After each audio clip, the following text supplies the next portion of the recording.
So Faye says she wants to know how to get into cloud hands from parting of the wild horse's mane. So we part the wild horse's mane, 1.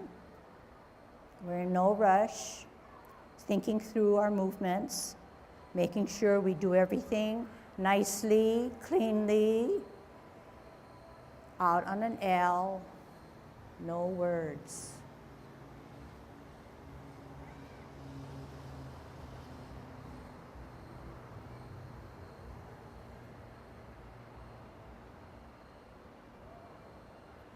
Okay, and you know the rest. Now these are words, okay? So you're watching this time, okay? So you watch the first time, you're gonna watch the second time, and then we'll do it again and drill together, okay? So we know how to part the wild horse's mane, priming us up for what's coming after, okay? Doing it well so you won't have difficulty. You flip the I'm in a bow stance. I stay in a bow stance. I flip the forward hand. I join it with the back hand. This is like the beginning of cloud hands. Is that right? Sit back, sit down.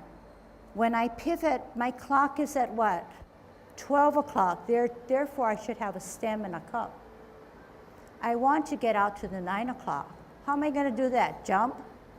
I'm going to be smart, shift my weight to the right to allow my pivot to take me to 9 o'clock. 2 things happen. I flip my hands, I close my stance. Back at 12, home base, 3 o'clock, on and on it goes, right? And every time I'm using my hips and waist, my hands are going for the ride.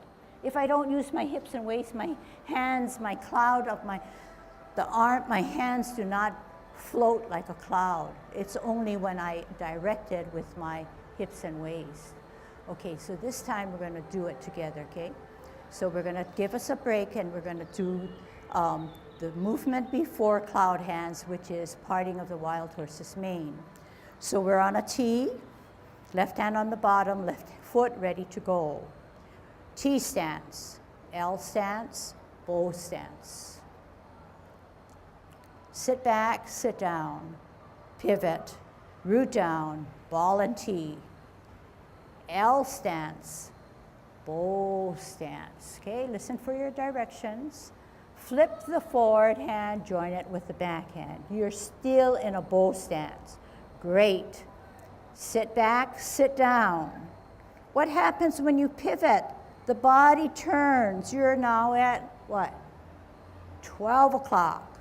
Do you have a stem and a cup? We want to get out to the 9 o'clock. So what's the logical move? Pivot out. Do your hands follow? Yes, if your hips and waist are moving. But 9 o'clock, 2 things happen. Good thing, because we can't hold that stance. 12 o'clock, stem and cup. 1, 2, 3 o'clock, move the hips and waist, flip the hands open. Move the hips and waist, only flip the hands. Move the hips and waist, close the stance. Middle, use the hips and waist, open. Use the hips and waist, flip, only shift up. Right? So if you understand that the hands just go for the ride and you make your hips and waist do the work, you'll see that if you use your hips and waist, and we can don't even just put our hands here, and if you use your hips and waist, you are getting to the 3 o'clock and the 9 o'clock, of course the 12 o'clock. So then if the hands are set right and you move, hey, the hands go there for you. Then you just remember the extreme of 9 o'clock, 2 things happen. Extreme of 3 o'clock, 2 things and maybe only 1 thing, depending where you are. Let's do it again. This time you try to internalize what you heard, what you saw, so that you can grow away from me and put it in your own memory bank, okay?